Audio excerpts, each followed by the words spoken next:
How's it going, people? Welcome back to another community call. Nah, man. What you lot saying, man? Welcome back to another community calling, man. I'm on hosting duties today. Matisse is sunning off in Mexico. I don't even know where Turkish is, but listen, the rest of the big six are going to hold down the fort. Steve, Saeed, Grizz, what are you telling me? But by the way, has Matisse posted any pictures of what he's actually doing? Because me and Steve are intrigued to know what he's actually doing in Mexico. He's I've seen like 2 stories, but his stories are so crap. Like he could be in the best place in the world and he's gonna make it look so shit. I don't understand how he does that, bro. Yeah. I seen one of him stood on the beach, but the picture was took about 75 miles away by the lunar telescope. I mean, I don't know if he just want to show everyone his tits, but we've seen them all before, so there's no point. You might as well just have as a close-up, you know what I mean? We've seen them. Oh, he took a picture while he's on the moon. He was about that big near the sea, and someone must have thought, "Oh, I better get one in and just." Hey, Steve, you know, like ET.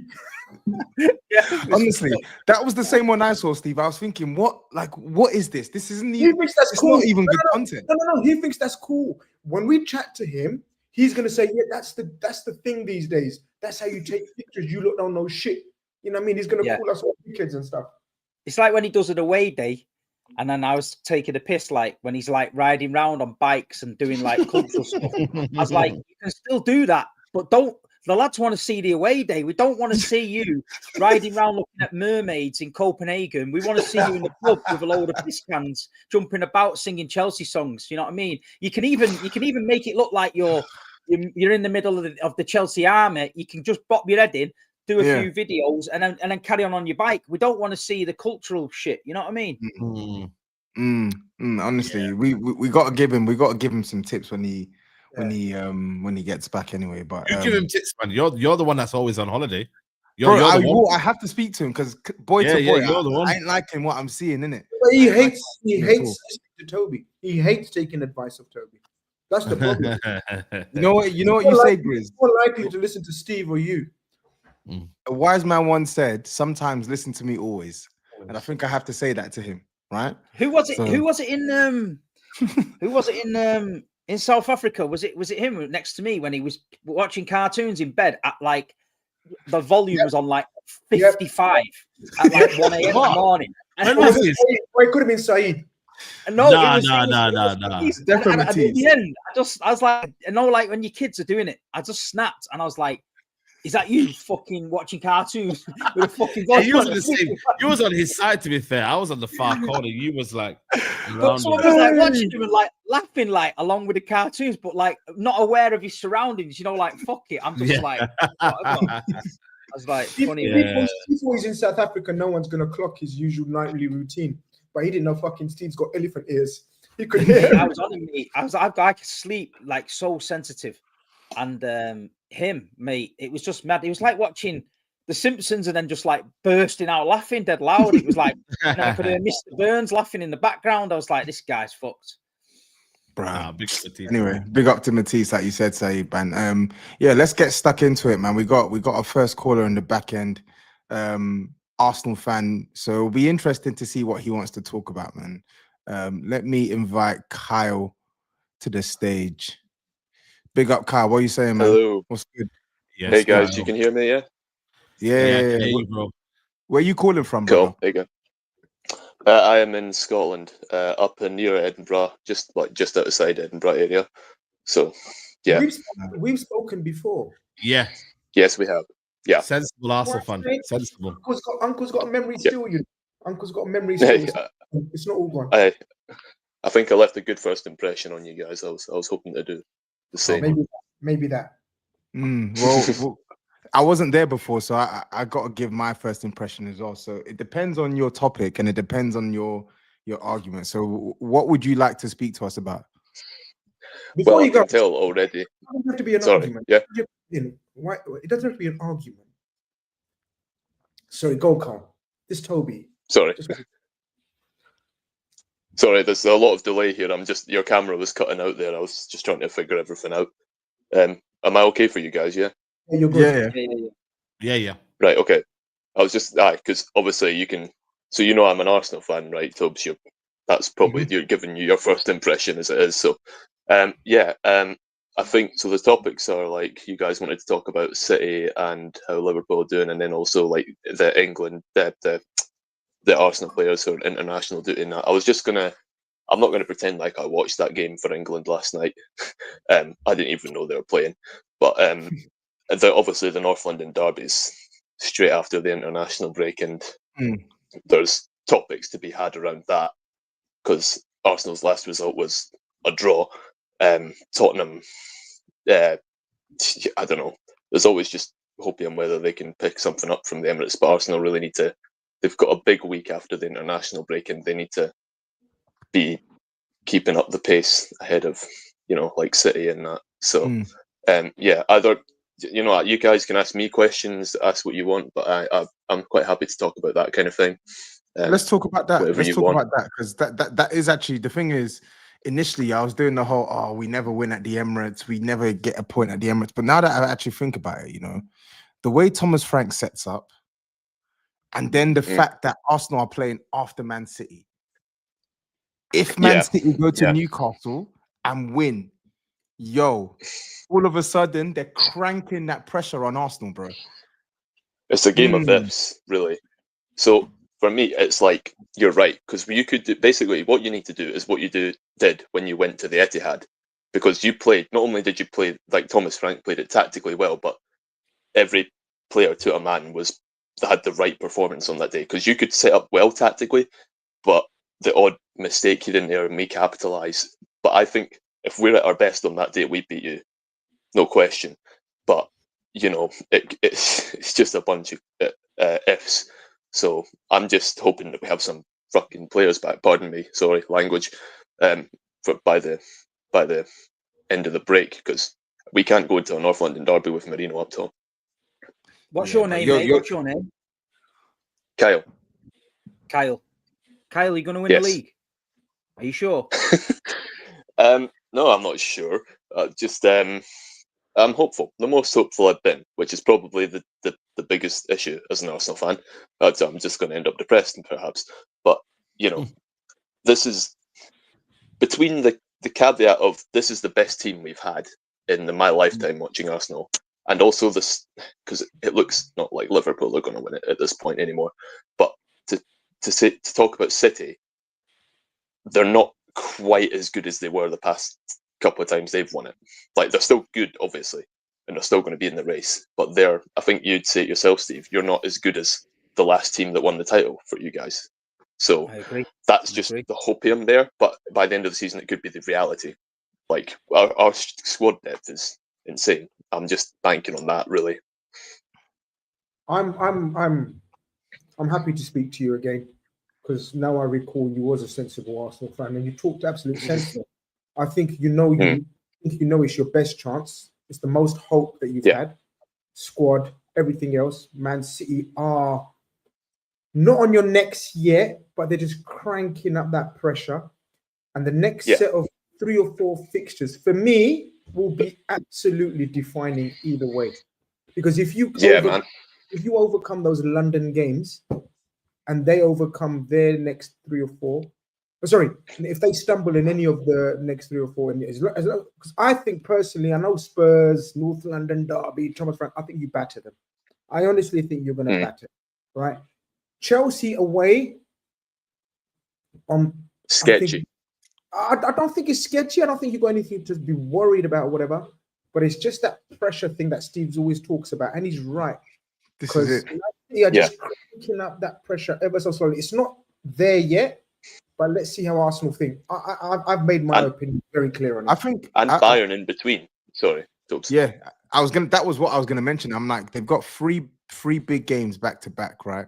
I think the only thing that can derail them, provided they get their players back fit, is maybe the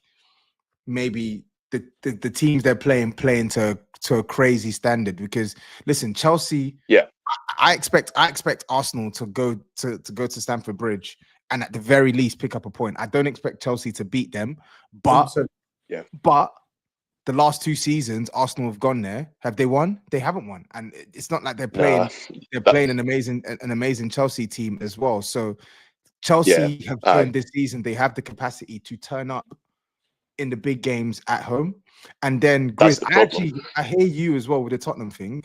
I think their best versus our best, they beat us every day of the week at the Emirates. However, this type of fixture, you never know. As much as I'm so disappointed, Yeah. you never know. You actually never know. His game plan probably suits this type of game. This is probably the one game where I want you to be as negative or whatever. Like, do everything in your power to stop the team from hurting us, and then you never know what could happen. You could spring something on the counter, and before you know it, you could snag a point. You never know. Do you know if Kudus will be available for that game? I don't know how his injury is, but I think he should. because I think he I should could be. see him scoring. I think he should be available, but the problem is the striker situation is peak. We've got Yeah. Solanke and Mwani injured, so now it's going to be Richarlison. And he's going to be in the centre back's pockets, easy. Same for us, mate. We've got all 3 of our strikers. And honestly, when I watched your the mob watch along for the Tottenham United game the weekend there. When I saw Tottenham's lineup, and I'm looking at Richarlison and Brennan Johnson, I'm like, oh my days. Because I'm sorry, Richarlison, for me, on a personal level, I think he's one of the worst players in the league. But not even trying to be that much of a hater. He's just so redundant on a football pitch. But I think players like Kudus and I was going to say like Maddison, but he's not going to be back for time, is he? But these players, Xavi they can Simons. hurt us. But yeah, Xavi Simons. Xavi Simons, I can see him kind of getting locked up. We're too physical of a team. I can see him kind of. He's gonna get. Like Saeed knew what he's doing. Rice against He's gonna get. That's bullied. his opinion. That's his opinion. He doesn't. No, you knew what you were doing, but fair play. He's gonna get bullied. Simple. He's gonna get locked for sure. And we'll have Zubimendi, Rice. No matter how shaky we might be as a team, like having those players in the team, there's just a certain standard that is upheld with them players in the squad.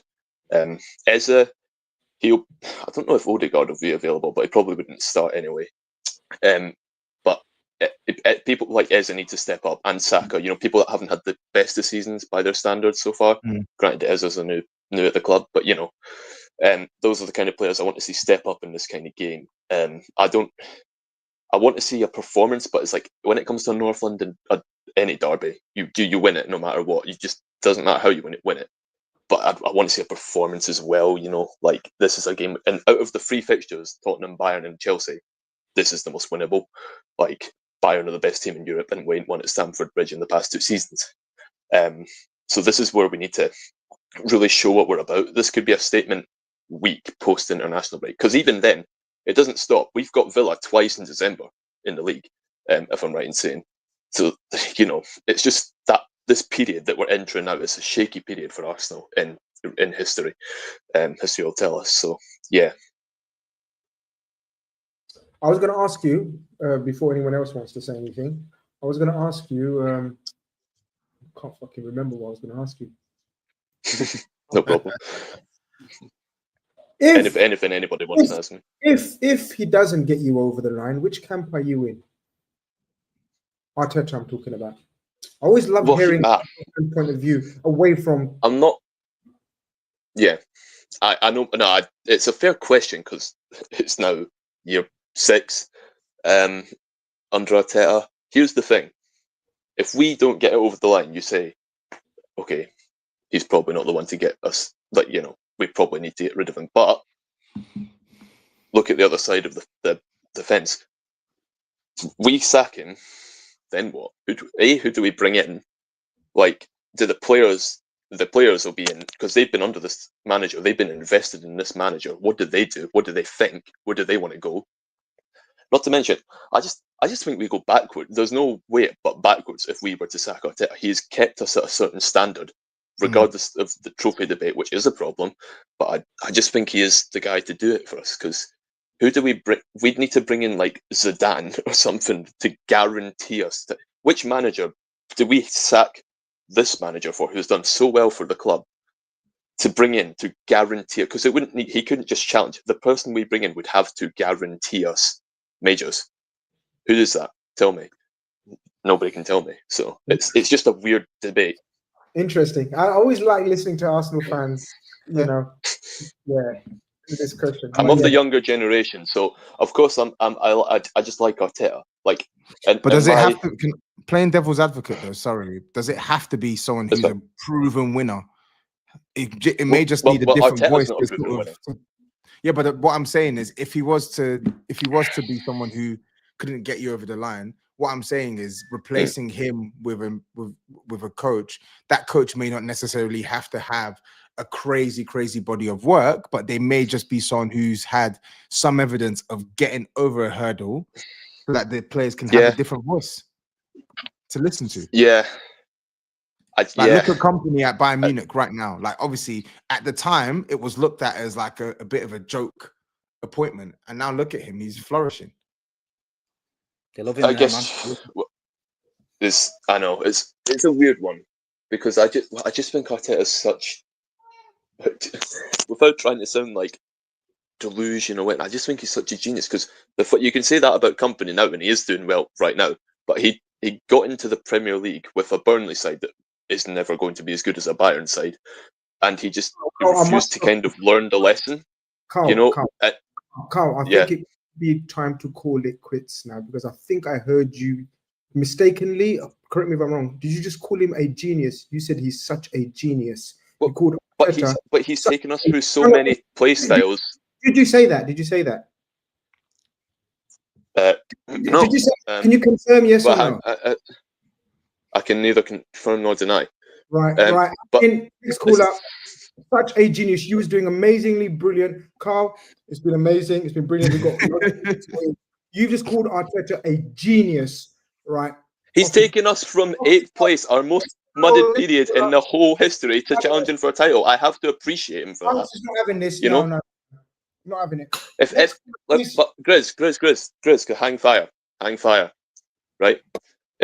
If you man were finishing 10th, 8th, and you had a manager take you back to challenging for the title, would you not feel something in your heart for that manager? Until he wins me the league. Oh, you feel something in your heart? Then he becomes a genius. He doesn't become a genius spending £1 billion and competing. That's stupidity. But I get it. I've never seen a league title, though. This is the best Arsenal team I've ever seen.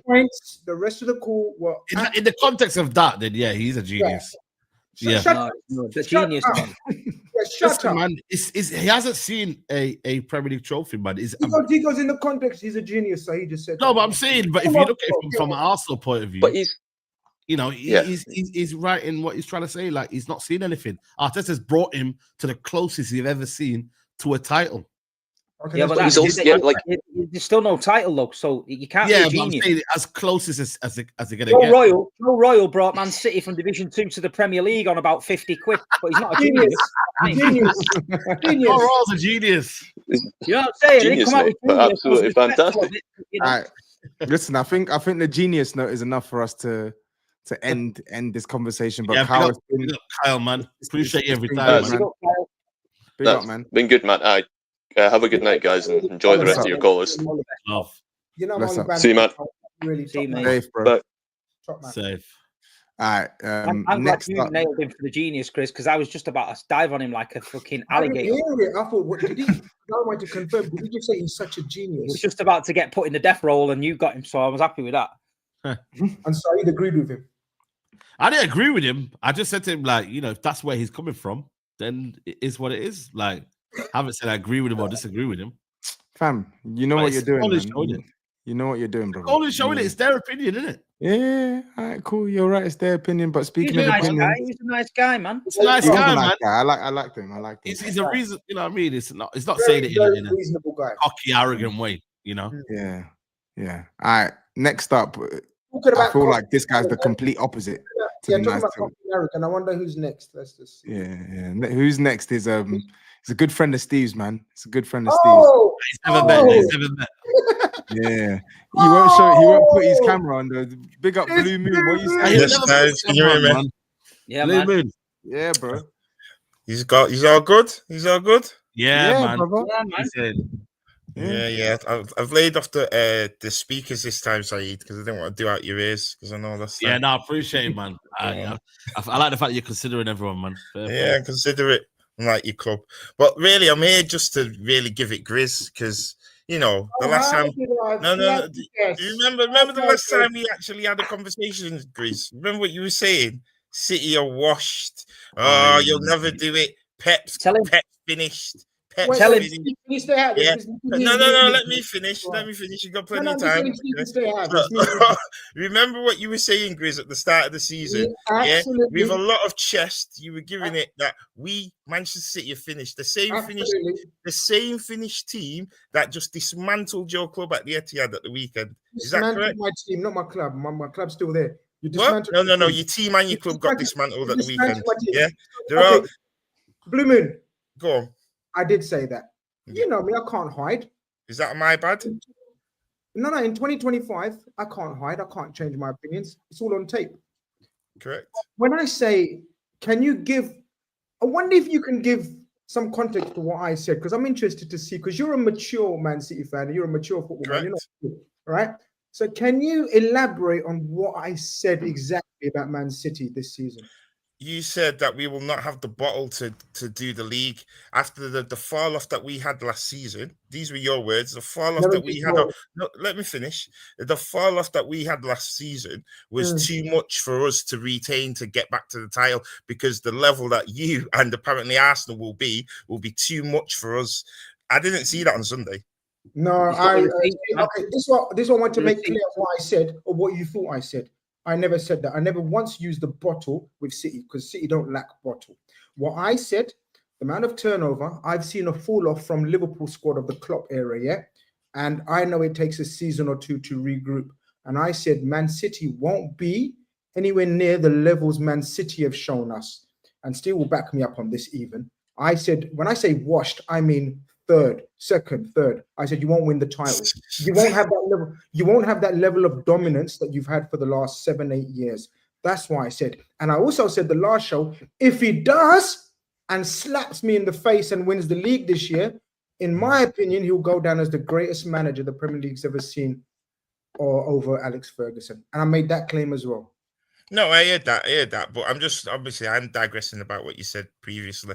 I'm not really talking about what you said last week, because obviously I don't mean Man United washed like all the way fucking. Yeah, but when I hear washed, when somebody says washed to me, that just means irrelevant, they're useless, they're not good. No. So when you call, I know Big Steve says 4 in a row, but when a club's won 4 in a row, a treble, yeah, they can't just go from being washed. And I mean that, and I still don't think you'll be dominant for the next 5 years, for example, like you was the previous 5 years. And that's all I said. But that's crazy levels. The levels you reached, I don't think you ever reached. Anyone will reach. VAR's emotional. I'm doing VAR. I'm doing VAR here. Because we need the clip. We need that clip, man. I'm doing VAR here because. But how confident? Look, you've seen the season so far. It's lighting. How confident are you over this Arsenal team? I know we take the piss out of Arsenal, but I know you take the piss out of Arsenal as well. But this time round, what are you saying? I'm not worried about Arsenal, if that's what you're going to ask. Wow. Okay. Come on. No. Why am I supposed to be worried about Arsenal? Arsenal do the same thing, no offense, until they get it over the line. Once they get it over the line, I'll give them the respect that they deserve. But until then, they don't get no respect. You don't get respect because you challenge. You get respect when you've won.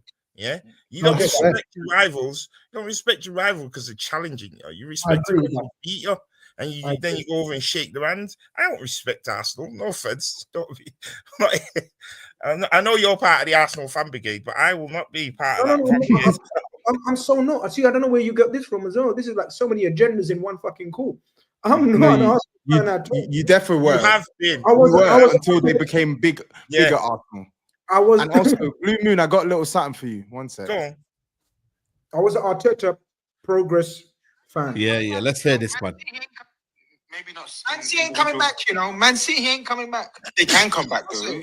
I get your point on why you think they won't, but they have the capital and the ambition to come back. Like, they can go out in the summer if they really want to. I know you're shaking your head, but like, let's be serious. Shaking your head. City, when they See what I have to put with Blue Moon. See what I have to put with. I know. He said they ain't coming back. Yeah, they ain't coming back to that level.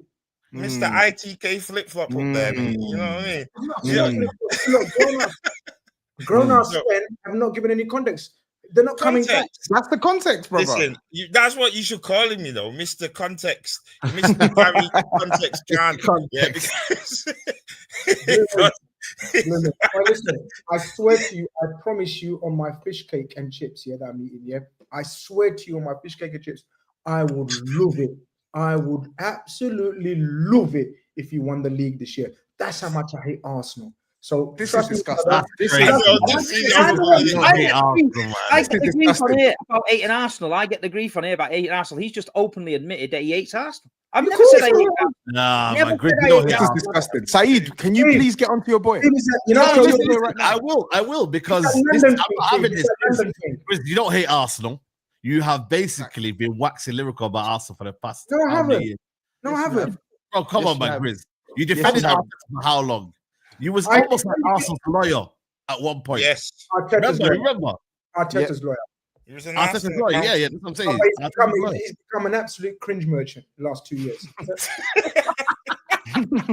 Wow, this guy's a flip flop. Nah, Grizz, man. Grizz, listen, end of the day, it's one of them ones where, like, you just have to take the L. Like, I'm not gonna lie, I put City fourth this year.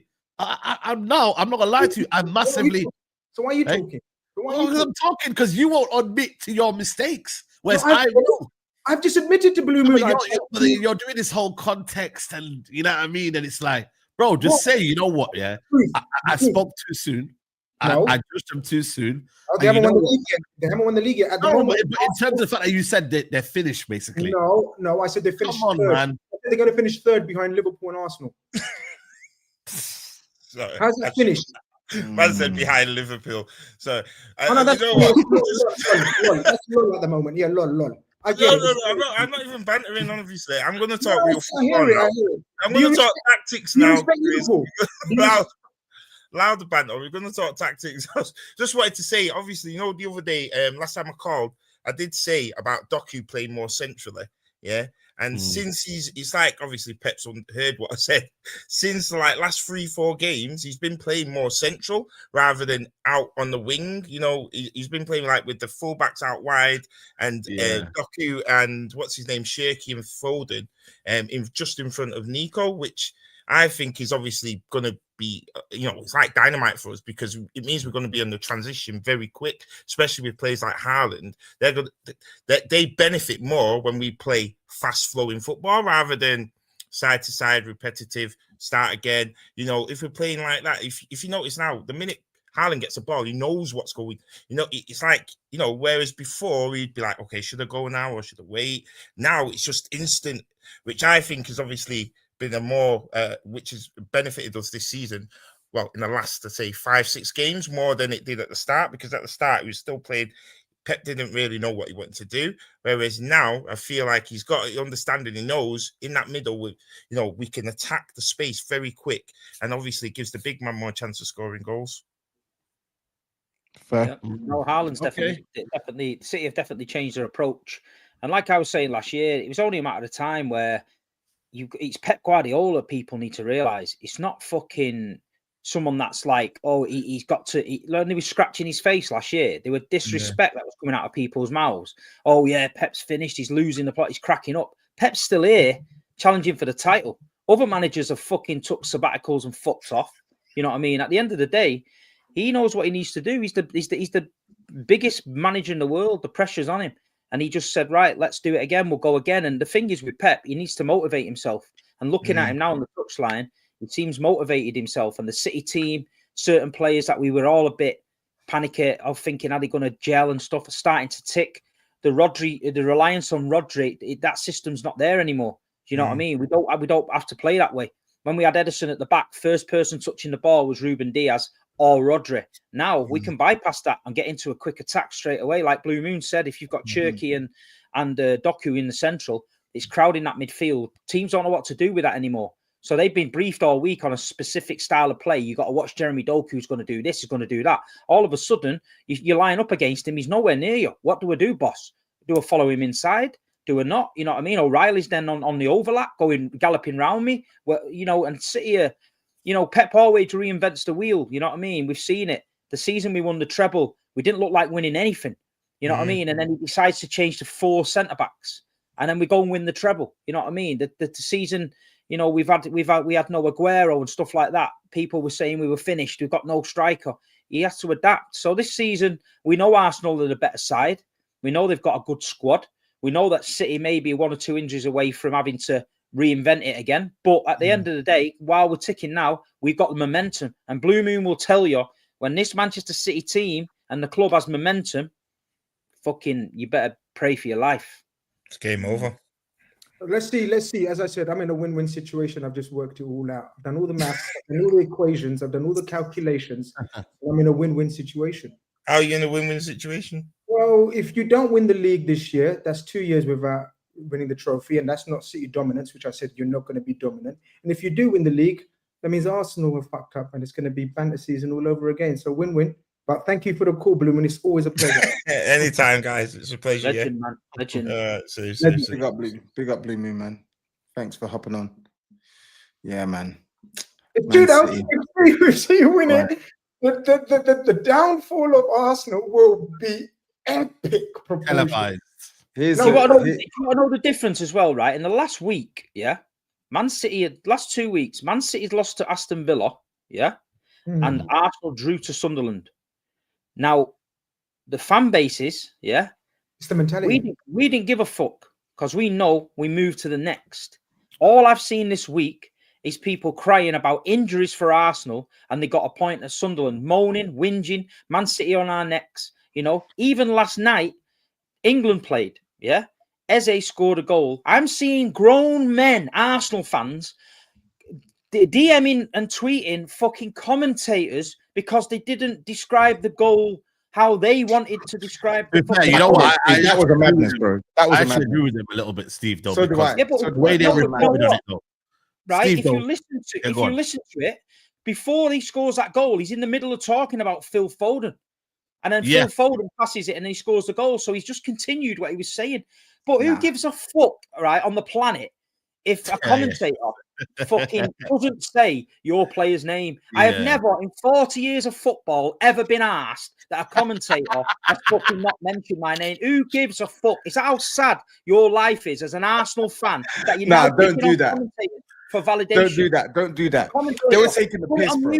Eze's put it top bins, and all they were talking about was Phil Foden. That's why I was like, Do you know what? Turn the commentary on to Azerbaijan. Yeah, you won't even know what the fuck they're saying. You know what I mean? It's simple, isn't it? Then you can enjoy the match without getting triggered by a commentator. You know what I mean? Were they actually sending DMs though? Was they actually sending you DMs and that? Not me. They were messaging me saying, "Have you seen the commentary?" I went, "I don't. Why are you sending me? I'm at work. I don't give a fuck about the commentary." I said, "Eze scored a mint goal. Why are you not sending me DM saying, did you see the goal, Steve, from Eze?" And I said, "Fuck hell, class, man. First touch, bang, top corner. What a goal." I don't care that the commentator did not give you validation. This is what I'm saying. They want validation for everything. They want everyone to tell them how good they are. They want to stroke them and tell them how good Eze's goal was. You're seeing it with your own mince pies, how good it was. You don't have them. Or the lollipop lady, when you're going to work, turn around and say, "Hey, you see Eze's goal?" And you can go, "Yeah, I'm buzzing. The lollipop lady mentioned it and that." It's fucking sad, weird shit, mate. You know what I mean? That's hilarious. I'm with them. Though. I can't lie. That was a joke thing. I'm sorry. That was a joke thing, man. Like it was a 5-yard pass from Phil Foden, a basic pass, and it was the pass. It was even bubbling, and the way the commentator was just noshing him off. Oh, brilliant! I'm like, fam, it's a basic 5-yard pass. But anyway, let's bring 2 guests onto the stage. So we got a regular. 2. Let's go. Bro, two. We got a regular, and we got a new Liverpool What's up, fan. guys? What are you saying, bro? Can you guys hear me? Yes, we can, bro. Right. What's up, guys? What's happening? Are you in the same room? Are you in the same room? Yeah. Oh, right. Fucking, I didn't know what was going on. That little gap in it. I thought it was like a split screen. Why are you sitting split screen? Why are you sitting staggered? I'm trying to work this shit out. I don't like it. We're keeping it separate. I don't like it. There's a little divide there. Can you see the divide? There's a divide. And you're sitting staggered. Like, it's weird. Like, okay. Fair enough. How you doing, guys? Long time no speak. I know what's happening. We're good, man. Yeah, How are yeah. you? How are Good, you? man. You know, again, we haven't chatted in a while. I mean, like it seems both of us, even though again, like We had great moments there last year. don't really We care, were but kids, I mean, we might have won something. It might say winners 2025 right here. Said, what does that say? It might say It's pointing to the Champions League. winners. It might say No, he's winners. pointing to the thing beneath the Champions 2025. League. What does that say? I can see right here. It says Yeah, but the fact that Premier it's League now. imprinted in a Champions League, like that's crazy. It's Like it should be Europa League. You should have the Europa League one, not point to the Champions League one. That doesn't even make sense. We're in the Champions League, so how? Yeah, but Why then would you have the Europa badge? Yeah, but you have Europa League winners in the Champions League badge. It don't make sense. But anyway, enjoy it anyway. yeah, I mean, you know, we appreciate. If you did it, you'd be happy with it, no? No, I would. I just don't get the idea of it. Yeah, But you- yeah. Yes, you would. You'd be very You happy. saw, You'd be you very saw happy. that tent of a mock stadium that they're trying to build you, and you were. It will be looking up better over than it. yours. It looks like it looks. It'll be Guys, better than that. don't No, it look man. like a carnival tent?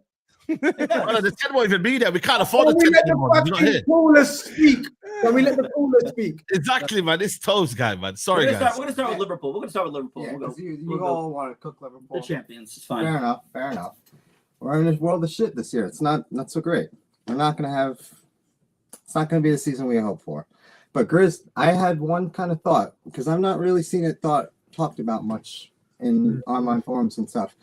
The recruitment. I think we have to have a serious, honest conversation about the recruitment done this summer by Richard Hughes, Michael Edwards, and the whole staff, because I do not understand how we've spent $500 million and we still have 3/4 of our back line cannot pass the ball. The only player and who can pass the ball is Virgil van Dijk. And not only is that an issue, no one in our squad can run in behind. Is there any pace? No, I Cody agree. Gakpo, kind of Absolutely slow. agree. Mohamed Absolutely. Slow. Is there a Luis Diaz pace last year? Is there Darwin Nunez's pace last year? No. So not only do we not have Trent at the back who can play magic passes, anyone is all our escape. Anytime we're in a situation, Trent can play that ball over the top. And we had a willing runner. Do we have either of those things anymore? No. But we spent $500 million. Why? We have two strikers. I Why? agree with you in terms of questions need to be asked on a serious level, 100%. Especially with the non-signing of Gahey. I think people are forgetting that Gahey literally was in the Liverpool offices with the kit on, like he had done media shoots and everything, and that changed the whole perspective because we all know Gahey is a ball-playing centre back, and that was the plan. So that's why I'm not going totally apeshit on the recruitment because that was the plan, but it fucked up last minute because of the Crystal Palace chairman changing his mind. There's nothing we could have done by then. It was too late to get another replacement. If we don't address that in January, then more questions will be heaped up because especially if we haven't improved by January. Overall, the signings, I agree, were more to do with post-Salah as opposed to inclusive of current Salah. And so that's why a little bit of criticism needs to be aimed at. This is a post-Salah window, right? This is the attack. 100%.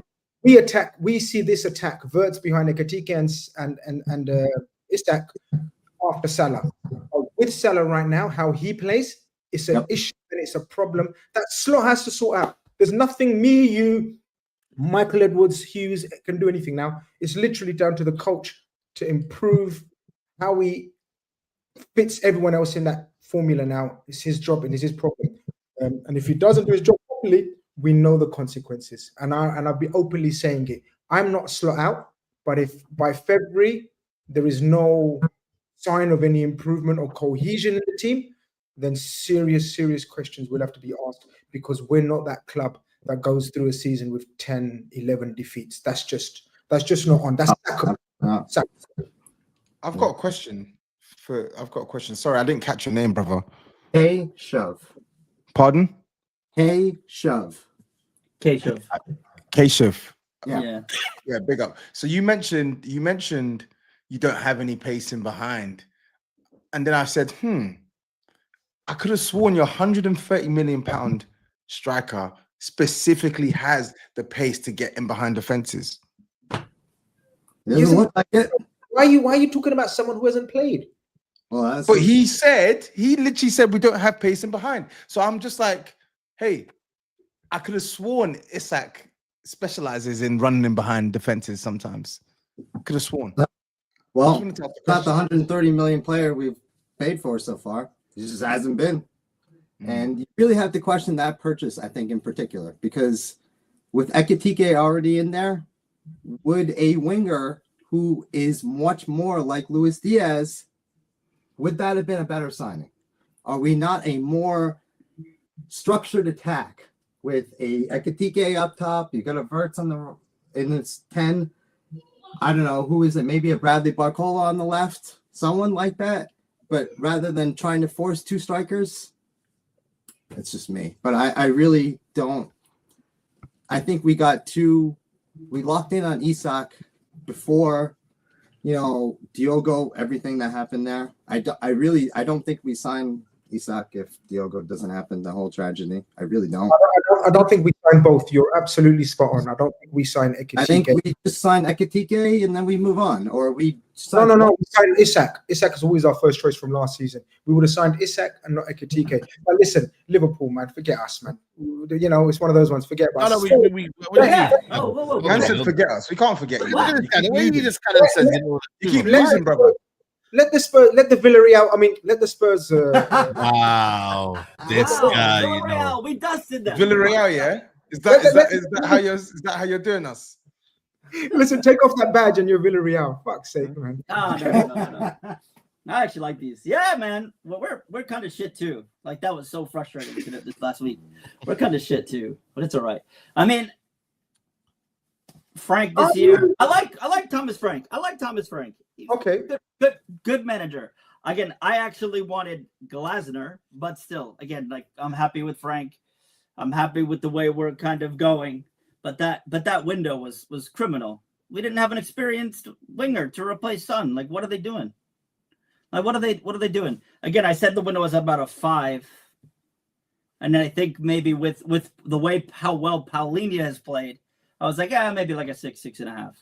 Because Paulinho has played really, really well. And then, but yeah, like, you got Tell, Odegaard. I mean, these are young players, man. You can't depend on them. Like, you really can't. Yeah, it's the performances at home have been embarrassing, but we got Arsenal away. So, I mean. No, is it home? It's at the Emirates. It's away at Emirates. Oh, damn. I was thinking it was all the time it was at home, Oh, Saeed, you got something different to say that we're going away, man, or what? No, actually, just generally thought, when you said, like, we've got to make things right, I think that would have been the perfect game at home to kind of make sure, everything that was done previously, you beat Arsenal at home, that's maybe we can kickstart your season in a sense at home. Right. But yeah, away, I got no chance, man. Damn, man. All this time I was thinking it was at the Tottenham Stadium. Not that it doesn't. But they're better away than home. Yeah, but then look at their record at the Emirates. When's that time you won at the Emirates? 2011. Yeah. Wow. Oh my goodness. This is 2010, crazy. sorry, 2010. In fact, no, we won in the League Cup. Yeah, Dele Alli. 2018. And then we drew what, 2 years ago? Yeah. So they miss a whole heap of chances, and you grab a couple of opportunities. The best you would get is a draw. At the best. I agree. I don't do that. I was just saying, like, if we had somebody like Savinho, who I thought we were going to get this summer, but like Steve, you guys offered him a new deal. You guys happy about that? Are you going to pawn him off on United or something else? Yeah. To be honest, mate, the last probably the last 5 or 6 games, the fans have been like, "Why did we not take the money from Tottenham? Why did we not take the money from Tottenham?" Then the last couple of games, he's been a little bit better. Apparently, I was listening to somebody who's telling me that him and Doku have been put on some sort of training plan where they've been working with him to get to the final third and actually slow down, because they're doing everything right to get to the final third. But when they get into the final third, they're at a speed that nobody's at to speed. So they need to relax. So I don't know if you've seen it with Jeremy. He's taking a little step back and he's starting to pick a pass or find a shot. Whereas before, he'd just run into a dead end or bang into someone. Savinho is the same. With him signing a new contract, that makes me feel like City's maybe had a change of heart, and he's maybe going to stay and they're going to work with him. But I thought he was nailed on Tottenham. The numbers, the rumours were so strong, and he wasn't in the squad. I think for you, he would have been a decent player. Exactly he'd be the best option that we have currently. 100%. He would have. Clear for everybody. He would have been a good signing for us. I know I know that he has his frustrations for sure, and he would have frustrated us definitely in terms of the lack of goal output. But he's creative. When you get him playing regularly, he can create. And yes, we still would need a goal scoring winger who isn't as detrimental to our team in everything else like Brennan Johnson, right? It's the truth. But Savinho, just having someone on that left-hand side, you look at Odegaard now. Odegaard is like, I like him. He's a good prospect, but he's nothing special like that. But just having someone who's got decent technical base, who can get the ball, run at players, throw across here or there, it makes such a difference to us. And he's left-footed as well. Imagine what that would have done for us on that side. The only left-footed player we've got on the left-hand side is our left-back. We got no one else who's left-footed. He's definitely better on the left. I mean, City persist in putting him on the right. Every now and then they'll change him to the left late in the game. But for me, he's better on the left. He definitely delivers more. But say again? How old is he? He's 21, I think. Yeah, 21, 22. Like Still very young, man. Still very young. Yeah. To be honest, we signed him a long time ago. Troy signed him, and then he's one of our City groups. They got him, and then he went to PSV, and then he ended up at Girona, and then City that's what's going to happen. The clubs are going to buy the players and throw them about, bit of money laundering around the City group. You know, we like that. And then if we think they're good enough, we just cherry pick them, you know? Yeah. I mean, it's diabolical. I mean, looking at our attack, like, again, as you guys talked about, I just was able to finally catch up on the show this morning. Like, that lineup came out. It's like Brennan Johnson and Richarlison in the same team. I said, I slammed the under. I said 500 on us not to score a single goal. I said, no chance we score with them on the pitch. And I get your frustration. You get it, bro. You get it, bro. No, but it's true though. But guys, and I've said this to Toby as well. I know it's hard. But there's nothing, you can't fix everything in the transfer market. You've got to wait for your players to come back. You can't just keep buying attackers, because when they come back from injuries, then you're going to have too many attackers. So it's a patience thing, and it's the hardest thing for Spurs. No. We needed an attack on the left, even if everyone was fit. No, you did. You did need. But what I'm saying is Kulusevski, Maddison, Solanke, now Moani again, whatever. Once these guys come back, then it's a time to judge. None of them play off the left though. None of them. Yeah, I mean, like, he had Brennan Johnson playing on the left. Like, I'm talking about generally. I want to ask Toby and the Spurs fan: Spurs Academy? Have you got one? Because I don't see anyone coming through. We do. It's supposed to be Mikey Moore, and then Troy Parrott is scoring goals in their Troy Ireland. Yeah. So Mikey Moore, he's not the answer. I'm sorry, it's not. No. That's finished. They have a guy called Scarlett they that have, they've had they have that other young G. What's his name? I think Mikey Moore's a good prospect, but of course, like, he still needs to, like, I think he still needs more experience. But I like Mikey Moore. But let's not forget, Bergvall is 19 years old. Archie Gray's 18 years old. But I would say there's a kid, 16 years old, Luca Williams Barnett. He looks bonkers. Seen him. Absolutely bonkers. Like, he looks nuts. Like, he's doing. I think I've seen him as well. He looks nuts. Where does he play? Where does he play? He's like an attacking midfielder. Yeah, he's like a cam, but he can go to the left too. But then you've also got so we got the centre back who's literally ripping it up in the Bundesliga as well. Vuskovic. We signed him for big money from Dinamo Zagreb. But what I'm saying is, you're signing these 18-year-olds from everywhere else. There's got to be the odd one that's going to slip in. I can't remember the last one that came through the academy where I thought, wow, you know what I mean? Yeah. Who was the last one that came straight to the first team and stayed there? It's tight. It's probably Kane and Winks, and that's what I'm saying. So think how long ago it is, and then you look at the way the academies are moving now. If they're not good enough, you've got to at least sell them on for a profit. City and Chelsea, you know, you look around Europe now. a lot of the top teams are full of City and Chelsea academy products that haven't made it. Do you know what I mean? So do you not think Tottenham academy-wise need to change because it's not working? I think we are changing. They just brought in a whole. They had a whole new system. They're gonna have a whole new infrastructure now with. I'll tell you something, right? Listen to this, right?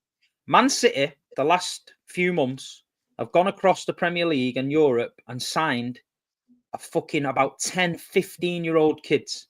They took the kid from Liverpool, Tottenham, Chelsea, right? They've got Cavan Sullivan, who's playing for America at the minute, the under-17 kid who's tearing it up in that thing. I think City are building something for about 3 years' time because they've seemed to have just ignored, as well, isn't it? They've just ignored like 18, 17, 16 and gone to 15. So I'm looking at it, and I think City's identified something there. So I'm telling you now, in the next probably 3 years, City's under 18 side will be, I think it's going to be special. I think this is how City are so far ahead, you know? To be fair, a lot of the big clubs are doing that. Chelsea have just again today signed. When did they sign today, by the way? Today they've signed. I think is that the younger brother of the centre back at? Can't remember his name now. But they brought another starlet. So Chelsea have been doing what you're doing as well, Steve, and they are. Do you remember Chris Samba, the centre back? Yeah. Chris Samba. His son plays for us. Yeah, Floyd Samba, midfielder. Wow, honestly, watch him. Scoring for England and stuff, Floyd Samba. And the two Heskey boys, Jaden and Regan. Regan Heskey's a winger, left winger. Unbelievable. So I think we're trying to do something similar to what you're doing, but obviously you've got more, you're throwing more money into it. And I think your network's a lot more extensive. So you're getting maybe a higher bracket of talent than we are. But like there are some good young players that we signed. There's another one that looks really good as well that we signed from the Irish League. I can't remember his name, something Melia. Like plays striker. He looks really good, and he's gonna join us, I think, in January or the summer. So they've identified that they're trying to build players from young again and try and either integrate them into the first team or have them good enough so that if they don't make the first team, then we can make a profit. Because that bit is the bit that we've lacked on. Oliver Skip and Kane are the only ones where we've actually made like good money. The rest, we don't really make good money. Maybe Troy Parrott last year we made around 11 million euro. But yeah, last thing before we head out and get the guest on. What do you think? Again, short preview for North London Derby, Toby. I mean, again, like we're gonna stink it out. Paulinia, Bentancur, Sarr midfield, and then Xavi in the left, and Brennan on the right. God help me. God help us. God help us. Like, the thing is, I think Kudus should be fit. Before you go, I have to remind every Spurs fan when I hear this, and I'm sorry, I'm not gonna apologize either. Stop calling him apologize. Thank you. Stop calling him Xavi. Stop calling him Xavi. No, allow it, man. Please. You were telling us it's a man who was saying Florius Friday can't tell us we can't call our player by his own name. We're not calling him Javi. We're calling him Javi Simmons. Calling him Simon. Simon. Call that, man. Let him, allow Xavi, man. Allow him. Yeah. Allow Xavi, bro. Yeah. One last thing. Where do you all think Liverpool finish? We get in Champions League or not? Yes, you are. Come on, man. Okay. Yikes. I had a third season. I had Man City first. So I was not optimistic going into the season. But you think Man City finished first, Arsenal second? Liverpool third, Chelsea fourth. Yes. Oh, wow. All I need. Donnarumma. That was when I knew Man City. That was serious. That was when I knew. All I need to see are Kyle's tears. Kyle, sorry, bro. We love you, but like I just need those. Your heart, my heart's with you, bro. Hey, Saeed, you finishing above us? I think your 500 million pound team will finish above us. Yeah. All right. Thank you, guys. Yeah. Big up, man. Big up, Thanks, gents. Guys. Peace, man. Yeah, we'll see you. Top guys. All right, we got a Chelsea fan coming up next, lads. Chelsea. Chat killing people, man. Chat killing. Yes. Tobes, remember me? Oh God. Yes, I do actually. Yes, the Norwegian. Right, the Norwegian. That's right. Yes, that's right. Is that the Aubameyang one? Is that the Aubameyang one? No, I don't think he is. Nah, bro, you Let me said look.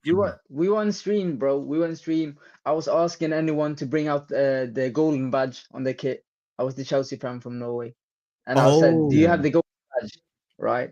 And so I asked everyone, and then I came to Tobes, and of course he couldn't show me okay. the Yeah, big golden up. badge. Because yeah, you know, his club doesn't know anything about that. But I mean, I want to talk about Spurs, but we'll come to Spurs. I just want to talk about, like, you know, I watch the show, I watch every show, right? So, Mm. but this last few months I haven't been joining on the community calling because I've been busy with school.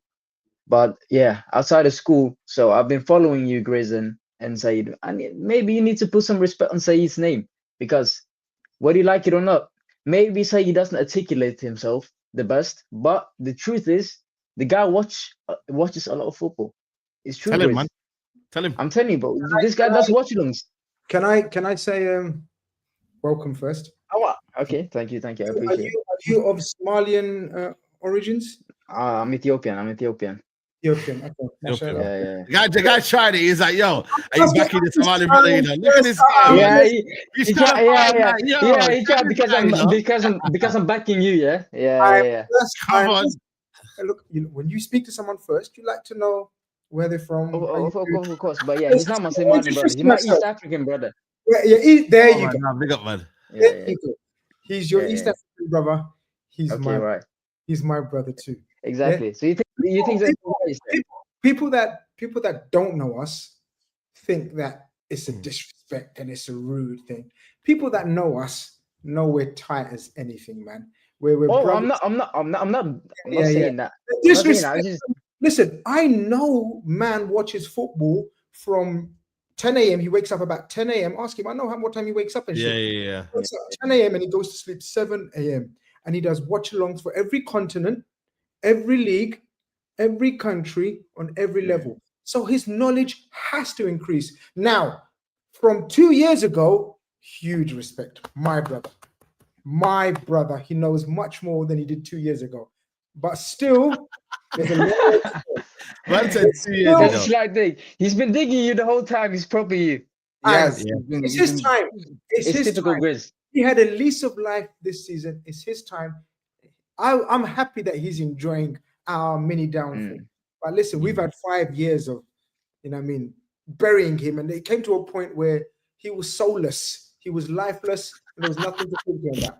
But big ups. Now I respect him fully, man. We have our jokes.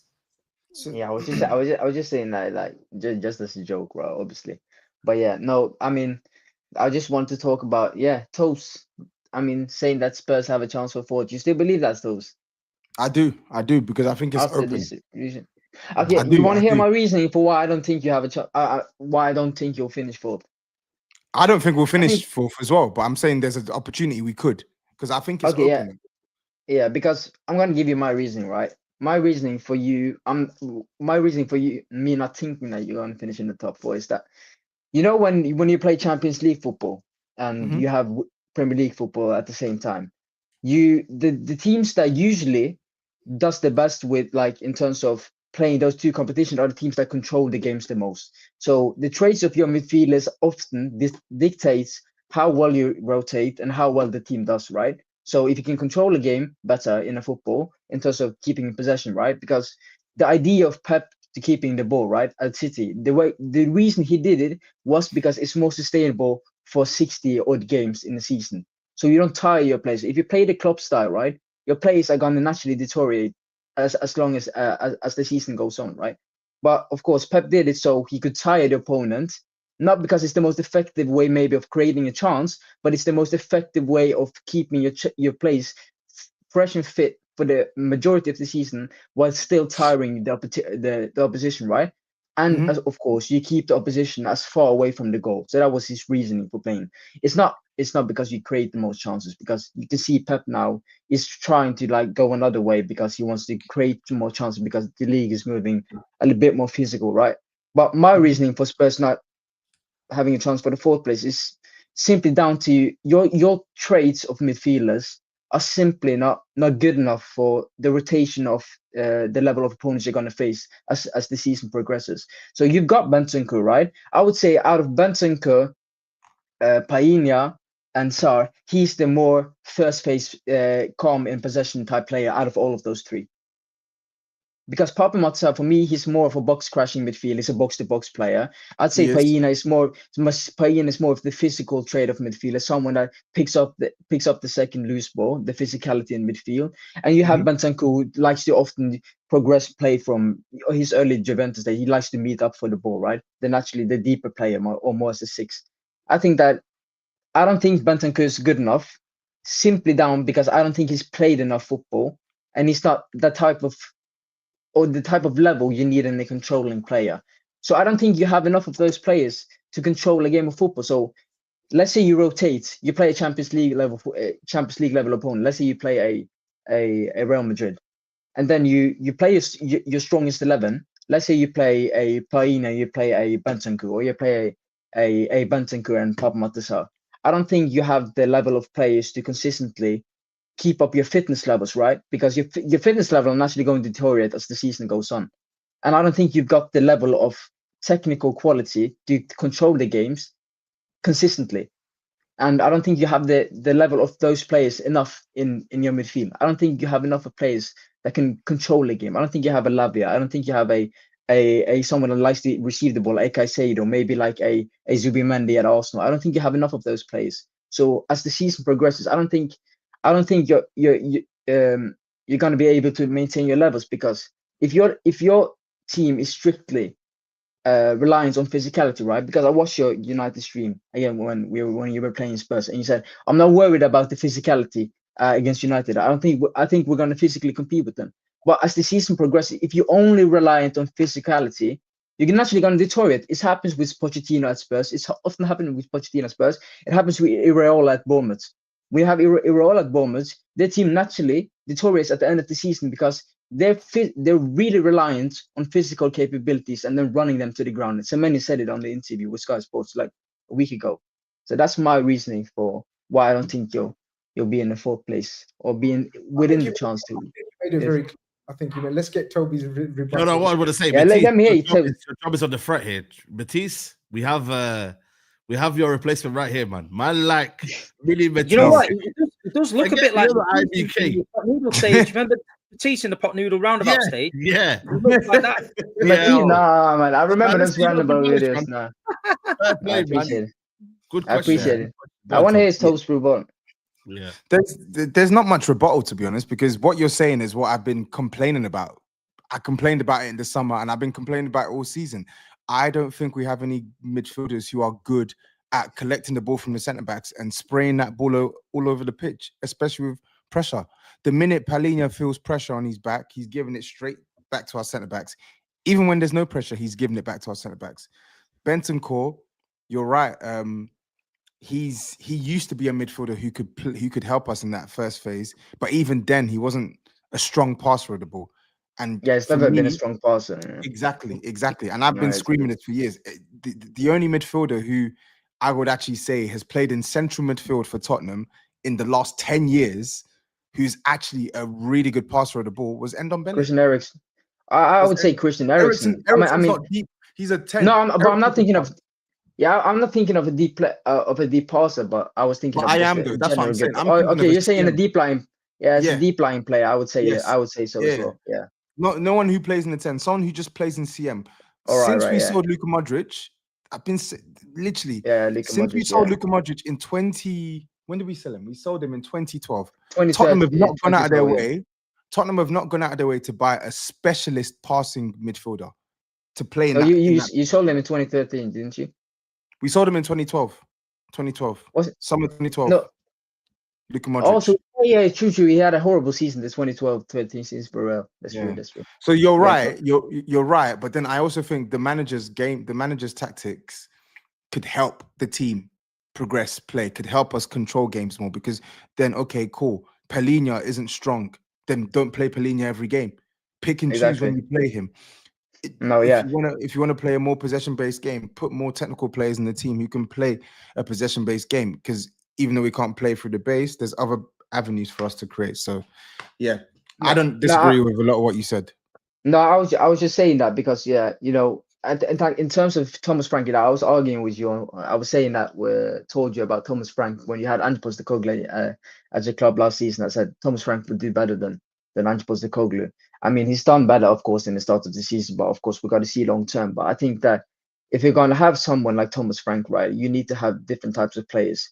I mean, he got the best out of what he had, right? Because he's a data type of manager. He looks at the data. He looks at what he can get best out of the physical traits of his players, right? So if he had those players like Mikkel Damsgaard at Brentford, who was they weren't that reliant because they have a lot more open games, right? So when you're at Spurs, you naturally. Oh, is he frozen? Oh, we've lost him. Froze, man. Lost him. Yeah. He was in the flow there, man. He was in the flow. Oh, no, he's back now. He's back now. Am I back now? Yeah. We've got to move on now anyway. But no, one sec. Just let him finish. Now, I was just saying, in terms of your centre backs, right? I think it's the same with Chelsea. We've struggled at the beginning of the season, but because you need a balance between your centre backs. I don't think Mickey van der Ven he's not the ball playing centre back, right? That's Christian Romero out of the two. Naturally, when you lose Christian Romero as the ball playing centre back in your team, you naturally progress the ball or play out of pressure worse. It's the same with Chelsea, right? We haven't had Levi Colwill. We can't play out of pressure as well because it's more predictable. He's the one that's playing the line breaking passes into the midfielders when pressure hits your centre backs at first. So I think Mickey van der Ven, I think he's done. You're right. Romero is the strongest, but I think Mickey van der Ven has been very good playing the ball into midfield. I don't think that's the issue. The issue is the midfielders receiving the ball. That's the problem for me. Anyway, we'll maybe take it another time, right? Now, big up, man. You spoke well, man. You know, you said I need to respect Saeed's football knowledge. I need to respect your football knowledge, my brother. Yeah, that's been a very, very good call. Big up yourself. Yeah, big up yourself. Big up, Joe, man. Thanks for hopping on, man. Appreciate it. Peace. One more. Come to the stage. Introduce yourself, mate. See you, huh? Hello. Yo, brother, what you telling me? Don't be shy, man. Don't be shy. Yeah, man. We can't even see you, bro. No light in the car, no? You guys hear me? Yep. Yeah. Can hear you, bro. Yeah. Okay, yeah. Good evening, everybody. Good evening. Yo, how you doing, man? What's good, bro? Where you are? I can't hear Toby. I can only hear Steve. No, you don't need to hear Toby. You don't need to speak.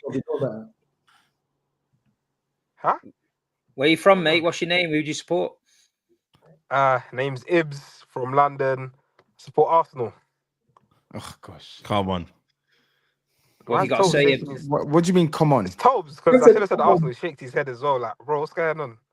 What do you mean, what's going on? I can't even you hear know exactly what's going That's the annoying thing, because I'm mainly here for Tobes. All right, go on. State your purpose. State your intentions. What do you want to say? I want to talk to Tobes, but for some reason, I can't hear him. You lot can hear me, but he can't hear me, right? Yeah, and I was gonna say, how come it's selective hearing? Like, yeah, that's crazy, man. Yeah, let him come back in. Yeah, because I don't know. Stream me, I don't know if you can hear only certain people, man. Bizarre. But he's coming for you. What have you said, man, Tovs? What have you said? I don't know. I'm sure Arsenal fans will think of multiple things to get at. Let's get the super chats anyway. Let's get the super chats. Yeah, you're right. Let's hit the super chats. Stringer Bellin says, all of a sudden, Chris Teta hates Arsenal. The same Arsenal he used to defend for the past 5 years, all because he's rattled by a bunch of internet fans. No response. Okay. It's a common sense response. You want me to love Arsenal? Do you want me to love Arsenal? Do you want me to love Arsenal? Yes or no? Do you want me to love Arsenal? I don't hope you're not asking what you want to do, bro. Yeah, exactly. Toby. I don't care. You can do whatever you want, mate. Stop caring then, exactly. So I'm not caring about you supporting Arsenal. I'm caring about your hypocrisy because you were noshing them off for 3 years, and now you're saying, "Oh, I've always hated them." You're for an intelligent man. You don't know what hypocrisy means. Move on. Okay, cool. No problem. All right. Diabolical Saidism says, "Dear Tapping Toes, the Twitter account you followed isn't me. I'm on no other platforms. As the great Saeed once said, I always put all eggs in one bastard." So who is it then? another That's crazy, man. Don't be profiting off my man. You know what I'm saying? Another super chat from user says, do City fans think we want their respect or for them to fear us? We're top of the league. Do something about it if you're all that. This is fucking hilarious. Do something about it if you're all that. For the last fucking 3 years, we've just done something about it, mate. We pulled your pants down, smacked your little asses and sent you back to North London singing Rice, Rice, Baby. So we're going to do exactly the same. Okay, I think our guest is back. Yes, I can hear all of you now. Come on. Oh, yep. Oh, and was he all right there, man? It wasn't me. It's all I added him. Always taken away, but it's fine. You're back now. Yeah. Good evening, guys. Good evening, lads. How are you all? Good evening. Good evening. Good, man. Yes, all good. Nice to finally be in a live calling show. It's good to be here, man. What you were saying something before you got cut off about Toby, and you're here for Toby. You have some issues, or you want to talk about something? Yeah, no, just some little. We want to hear this. We want to hear this. We want to hear this. Just some little pointers. When you guys on the live show, he just says some little things, and Turkish doesn't say anything to him. Number one, please stop calling my manager a coward. Stop calling Mikel Arteta a coward. He is not a coward. Can you please explain why you keep calling him a coward, please? So if you've actually been watching the watch along, I have. I called him a coward when it was justified. Your last 5 or 6 weeks, I have not called him a coward because he's actually gone out to play a way that's getting you guys more shots at goal, more chances. I called him a coward when you lot went to Anfield and saw a weakened Liverpool and you didn't go for that game. That's when I called him a coward. Yeah? Why were they weakened though? I don't get it. They were full strength at the time. I'm talking about weakened in terms of their performances. They were clearly not the Liverpool that we saw last season. And the reason why I called him a coward is because you had tools at your disposal to go and win that game, especially after your first half performance. But yet he started with Martinelli, Marino, and I can't remember who else you played. Martinelli and Marino when he had Odegaard and Eze on the bench, bro. Oh, you're telling me I can't call him a coward? He waited until almost the 80th minute to bring on Eze and Odegaard, and immediately when both players came on, all of a sudden your performance improved. But the reason why I'd say that you can't call him a coward is because there's justified reason as to why he didn't start those players. Because in a press conference after one of the games, the reporters are asking him, why didn't you start Eze? He said a lot of people don't know if the player's even fit to start. A lot of people don't know how many minutes he can manage. And then second of all, with Odegaard just came from injury. He came from the first injury he had in the season, so he couldn't start him. So calling him a coward is what's your word that you use? Is what's the word that you use all the time? What word? It's disingenuous. It's not disingenuous. I just explained why it's genuine. You said not genuine though. You can't call him a coward. What you just said about Eze is disingenuous, right? How? You said you don't know if he's match fit. This guy played a full preseason campaign with Crystal Palace. Full preseason campaign. He even played in the Community Shield. Did he not? He did. Okay then. So he's played a full preseason for Crystal Palace and played in the Community Shield and was gonna play in their Europa Conference League qualifier. He did not play because he wanted to get the move to Arsenal. And you're saying that he wasn't fit enough to play. And yet he made his debut when? When did he make his debut for you lot? Against what's that team called? Where Gokaris scored one. Leeds, yeah. Leeds or Forest, one of the two. So he was fit enough to play that game. He was fit enough to play that game. What game was that? Was that not after Liverpool though? That's his first. I'm saying when was Eze's first game? When was his first game? Was Liverpool? Liverpool was his. He came on as a sub. Okay then. So I've just told you that he played a full preseason at Crystal Palace, played in the Community Shield. But you're telling me that he wasn't. He may have not been fit enough to come off the bench at half time against Liverpool at Anfield. okay, maybe half time I agree with you, but that still doesn't warrant you calling him a coward. That's So then what? So then what is it It's then? semantics. Like you're trying to It's not find little semantics. I've loopholes. just It explained it is. to you. It's black and white. You had an It's not black opportunity and to white. beat this Liverpool. It is black and white. You Because had an he's- opportunity to go and really put your foot on Liverpool's necks, and you didn't do it. You dominated that first half. The only thing that was missing was the cutting edge up top. You muzzled their midfield. You padlocked their attack. You were literally controlling the game. The only thing you had to do was go up and get some more cutting edge in your attack and go and win that game. He didn't do it. And bro, he tried, but he tried to do it. When? I When did he agree try? with you. We had Liverpool, whatever. In the 70th minute is when Odegaard and Eze came on, and then I think 8 minutes later, that's when Szoboszlai scored a free kick or whatever. So he tried to do it. So that's what I'm saying. You calling him a coward is a cop out. There's no need for it, and you keep saying it and keep saying it and keep saying it. Your manager is a coward. Your manager's a coward. Like, allow it, bro. It's not. I said it once. I said it. No, I said it. I said it once this season. You said it and a after the few Liverpool times, game. bro. Yeah. You said it on a live stream, and you said it as well on a preview show or review show, and you kept saying it. Yes. Saying, I was thinking The Liverpool game. Yo, The brother, Liverpool can I ask you a question? Which one hurts you more, coward or bottle job? Which one hurts me? Coward hurts me more. Coward hurts you more than bottle job. Rather than calling your team bottle jobs, you take offense to being Arteta called a coward. Yeah, that's what I was gonna say. One, bro. So are you calling my team a bottle job as well? He's calling your team. I'm not saying. I'm saying like if say for example now, you can say with Arsenal right now in the last how many years you've not won a title, you've missed out on trophies. You could be seen as bottle jobs, right? You know, it's fair. You know what I mean? It is fair. I would say the first title, we bottled it when Gabriel Jesus and Zinchenko came. I'd say that because it was like 5-8 points clear. I'll give you that. But the second season, Man City were just better. No, but I'm talking about Carabao Cups, FA Cups in there. There's a few trophies you could have won. Yeah, because you bottle job. So I'd rather be hurt by that than my manager being called a coward, bro. Like, I'm sorry. I'm not hurt. I'm not hurt more than that. I was just pointing out that Tobes does this thing where he pokes at Arsenal and says these things, and Turkish doesn't say anything. Obviously, I get it because Turkish is. Turkish agreed. Turkish agreed. Yeah, but he doesn't need to respond. Sorry, I don't think he needs to respond to someone calling a manager a coward. If I'm being honest with you, if it's unwarranted, I believe so. If it's unwarranted, you can say no. You keep saying it's unwarranted, but the majority of your fan base was saying the same thing.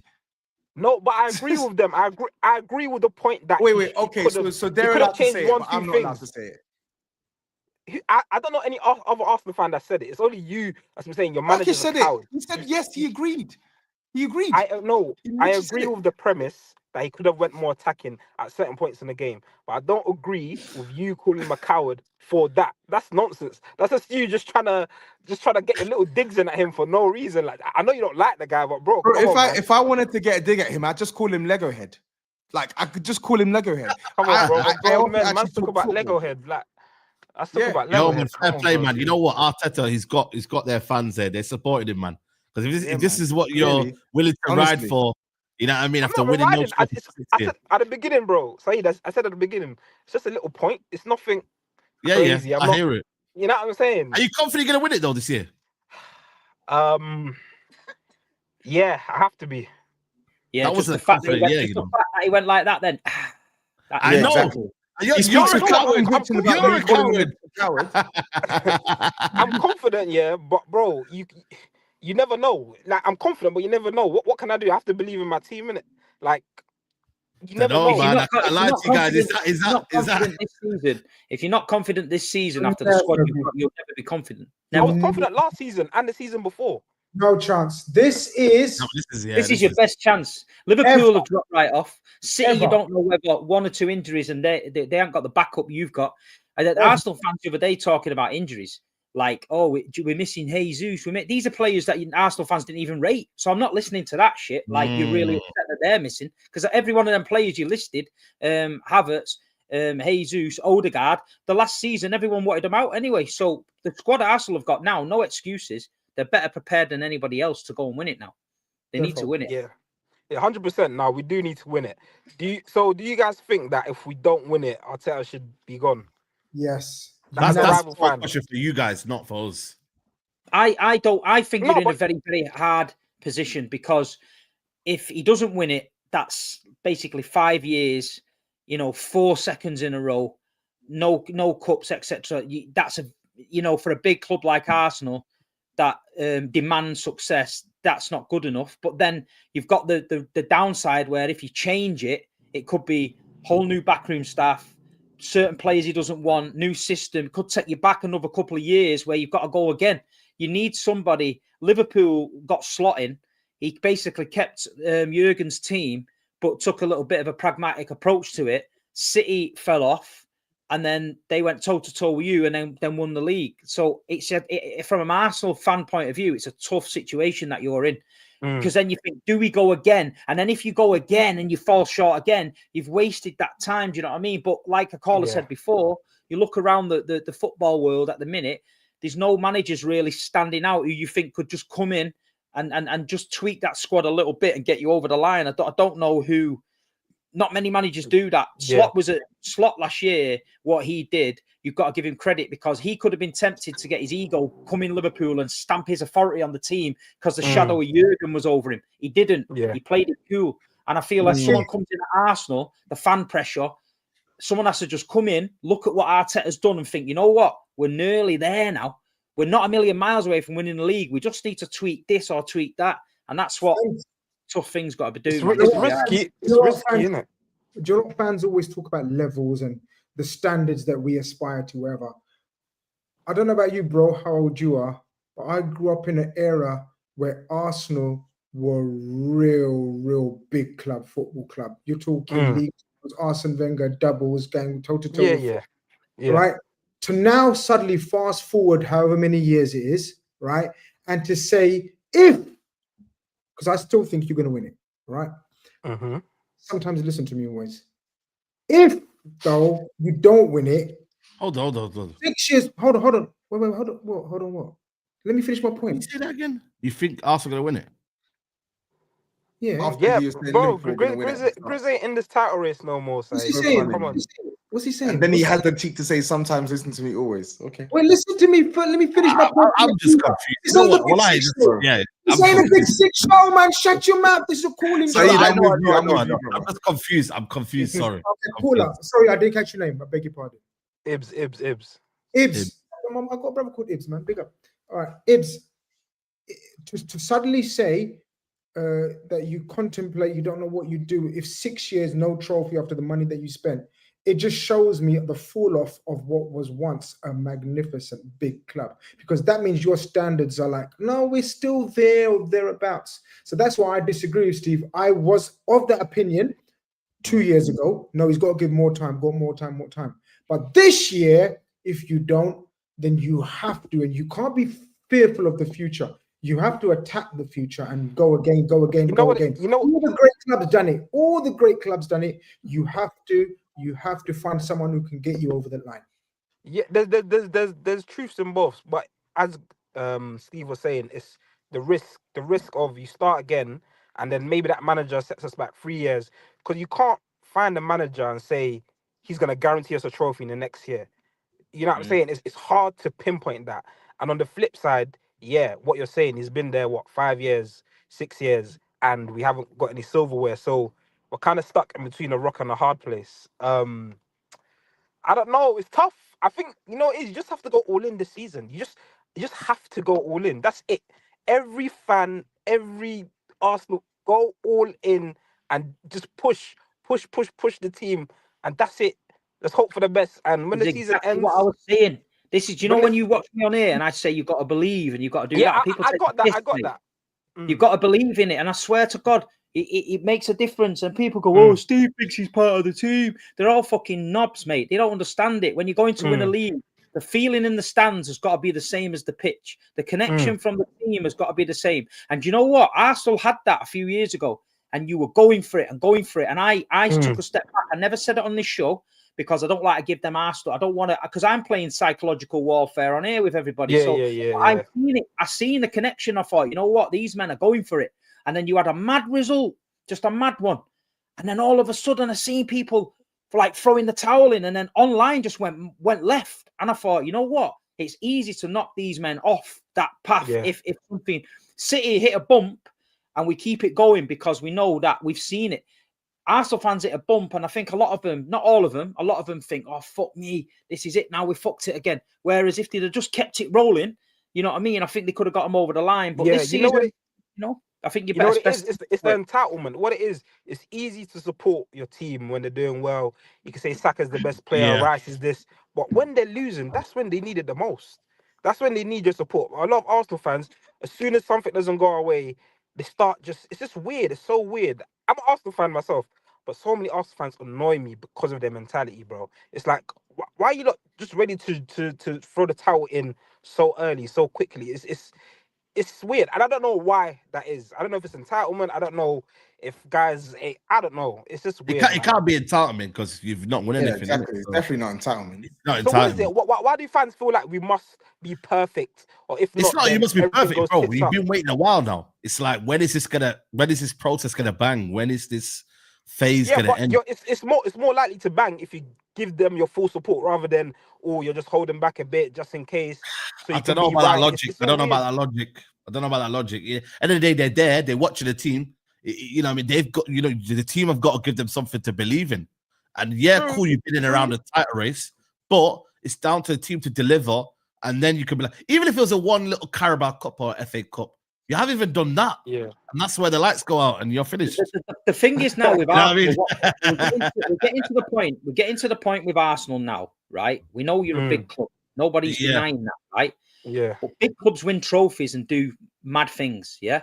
And at the minute, there's a massive gap appearing, 20-odd years from a title. And then when you speak to an Arsenal fan, if you want to mix it at the top table, if all the top teams in England are chatting at the top table, Arsenal are still talking about things from 20 years ago. That's not a big club anymore. That's starting to become a club like Liverpool did years ago, when everyone said, all you talk about is history. A bit like United, isn't it? It's getting desperate now. Even United in the worst time, they won an FA Cup. They've won a Europa League. They've won a Carabao Cup. They're still ticking along. Even when they're absolute shit, worse than Arsenal, they're still ticking. But what I'm saying is Arsenal are just not doing anything. But the way they're speaking, the way the fans come across, not all of them, the way they're coming across is like, we're this institution and we're this and we're that. You're not that anymore. 20 years ago, they was Thierry Henry, all that. But things have evolved. And in 20 years, better things have happened since the Invincible days. Better things have happened since Henry. Better things have happened since the doubles. There's now trebles, and people now talking about quads, 100 points. So the Arsenal fans that stick in the past, they get upset with me for saying this, but I'm a football fan. I've seen Arsenal's dominant days. I've respected it. Arsenal have licked us off the park at Main Road. I've applauded Thierry on the pitch. But what I'm saying is there comes a point where you've got to say, you know what? That was then. This is now. We need to start putting these titles on the table. So these teams like Chelsea, United, City go, you know what? Fair play. Arsenal are back in the game. And that's all 100%. I'm saying to Arsenal fans. Come at me and say, Steve, we just won the league. And I will shake everyone's hand and say, you fucking deserved it. But what I can't do is listen to men rapping about Rice, baby, and beating Real Madrid 5-1 and doing fuck all. That's what my mentality is, because I was told as a Man City fan that you're not a big club until you win this. You're not a big club until you do this. You'll never be a big club until you do this. But when it goes to another team, it's like, oh, no, we're massive because in 20 years ago, we won the double and Arsene Wenger fucking put us all on rice and chicken. It's like, it's bullshit. You know what I mean? So now they need to deliver. Arsenal need to deliver. And then everyone else will have to shut up and say, Arsenal are back. These trophies being put on the table now. Respect it. If you don't like what I say, that's because you don't get it. But a lot of proper Arsenal fans, they say, you know what, Steve, you are right. And the Arsenal you're fan right, base, bro. 100%. It's a mad. The Arsenal fan base is crazy. It's mad that you've got the most top Arsenal fans who believe it and do that, and I get that. Then you get the wild ones, and you're all mixed in a pot together online, and it's crazy. So other fans are going to fly into you because you're an easy target, and they like to rattle it up and that. But if Arsenal start putting them pots on the table, nobody can say shit. Nobody can say shit. When Man City did win the Champions League, I was hammered on every show. You've never won the Champions League. The second that Champions League landed with a treble, nobody can say shit to me anymore. You're plastic. I'm not plastic. I've been watching them all over the world. You're this, you're that. No, I'm not. Finished. And that's what Arsenal need to do. Forget the commentator didn't mention Eze's name.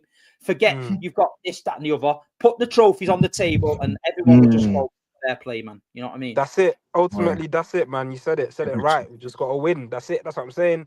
This is the season. That's it. Bro. That's it. Yeah. Let me not hold on too long in it. You guys do. Big up, man. Big up yourself, Big man. up, bro. Yeah. Yeah. Thank you. Until Stop crying about me my calling manager, Arteta a please. coward, by the way. Yeah. Sorry. I said, don't cry about me calling Arteta a coward when he does cowardly. Yeah. Okay. Cool. Cool, man. Say nothing. Safe, man. Thanks for hopping on. Cool. Thanks for hopping on, bro. We've got a couple of super chats here, so let me just quickly read them. So this is an older one. So it says from YouTube, Sinead says, who remembers before a ball was kicked, I sent a super chat saying Slot isn't a good manager and Liverpool will surprise everyone. No one. Interesting. Does anyone remember anything in that super chat? No, I don't remember that. Vibav says we're desperate, Steve. 21 years and counting on the edge here. Until we get one over the line, nothing will change with the fans. Not asking for sympathy, just stating the obvious. That's what I just said, man. Yeah. So the Banchu says, as an Arsenal fan, I don't care if Arteta is a coward or not. Need to win a trophy. That's it. 4-peat second place is unheard of. That's actually mad. Has a Premier League team ever done second 4 years in a row? Steve's gonna have a field day with bro. I'm not even allowed to mention 4 in a row. Could you imagine if Arsenal won 4 league titles in a row? Do you imagine how many times that would be getting mentioned on this platform? I'd have to leave the country. Steve, 2 years ago, Man City won 4 in a row and a treble, and I'm not allowed to talk about it because people are bored of it now. You know what I mean? They're still talking about Mark Overmars fucking 20 odd years ago. Another one came in from user again. It says Arsenal fans are talking about injuries in context that we're still top, even though we've had many injuries. No one complained about them hindering us. Interesting. Another one from Vibav. He says we must win it, no excuses, and we will this year. Fair play.